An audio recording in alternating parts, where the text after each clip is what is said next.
it's good. You know, they show themselves every single day from last spring to this spring.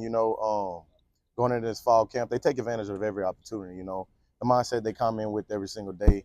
Um, I don't question at all the work ethic they'll have. So they'll just be out getting game reps at that point. But I know they'll be ready.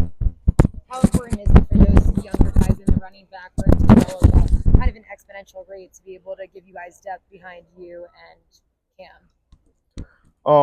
No, it's definitely good.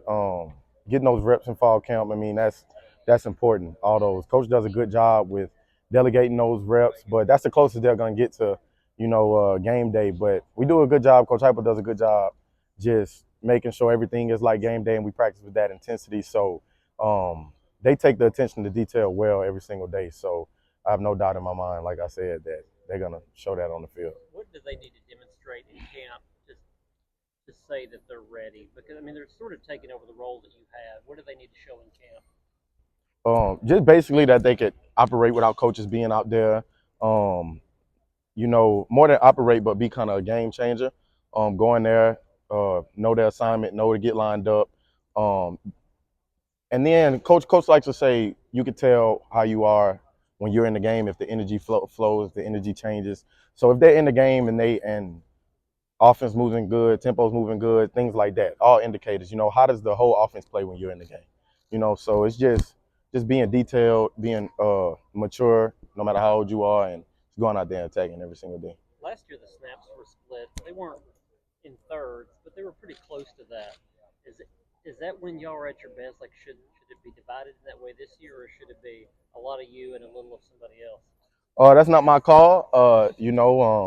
That's a coach's call. I think last year was a unique position. You don't really run into that much in college football, and we talked about that. But you see it like some more programs are lucky enough to have like one or two guys. But I mean, I believe any one of us could have started at any single time if you needed to, and there would have never been like any drop off. But that's a unique situation. I don't think that happens much. But it's not my call to say how much they should play other people or how much they should play me. I just go out there and compete my best. And I don't want to get taken out of the game. A lot of people looked at that Kentucky game, particularly the second half, and said that's when you showed you can do it every play, touch the ball every play, not come out of the game.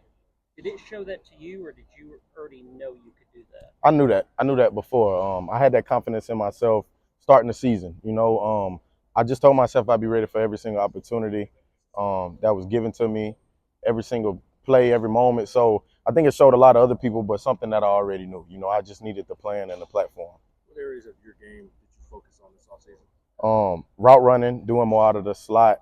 Um, Pass protection when you can. It's hard to do that when you're not actually practicing though. But and just actually heightening my IQ of the game itself. I feel like a lot of running back stuff is secondhand nature once you continue to practice it. So I began to learn what everybody else does around me, especially defenses, so that can make me a better player while I'm in the backfield. How do you kind of recreate a culture inside a room when there are a lot of young guys coming in?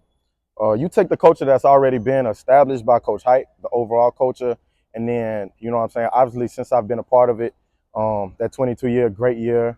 Last year was a good year too, but you take that culture that we've been established and, what I'm saying, you invite them into it, it's just willingly, and eventually, what I'm saying, they'll buy in, and it didn't take long to buy in. Like Peyton got here, even when he was hurt in the spring, he was locked in, ready to go. You could tell he has a fire in him. He's ready to get out there and get some practice, get some snaps in, So I think more so just outside of our room, the culture that we influence as a team just transcends into every single room. So it made it easier. I didn't have to do much but be myself. What stands out to you about Deshaun Bishop? Just his calmness and composure and probably his mentality, He got like a dog mentality. He don't say much. He going to go out there and he going to play with passion and energy every single play. And that goes unnoticed to a lot of people who probably don't know a lot about him. He's not, he's a Knoxville kid, but got hurt last year. But man, like, you don't got to worry about him. Tough, you know what I'm saying? He gonna give his all every single play, and he gonna be that tough running back that you need. What did you see from Cam, despite having to deal with an injury and rehab throughout the offseason? Just seeing him mature in many different ways. He was kind of in that role that Jabari was in last year, same shoulder, but locked into the meetings, asking questions. When he did get a chance to come out there and watch practice, he was into it and helping, and you know what I'm saying. So he's always locked in and really preparing himself for a moment that he doesn't have to get back to a point where he feel like he dropped off. You know, I have no doubt in my mind when he gets back rolling, he's gonna be ready to go because that's how he handled the whole offseason. No longer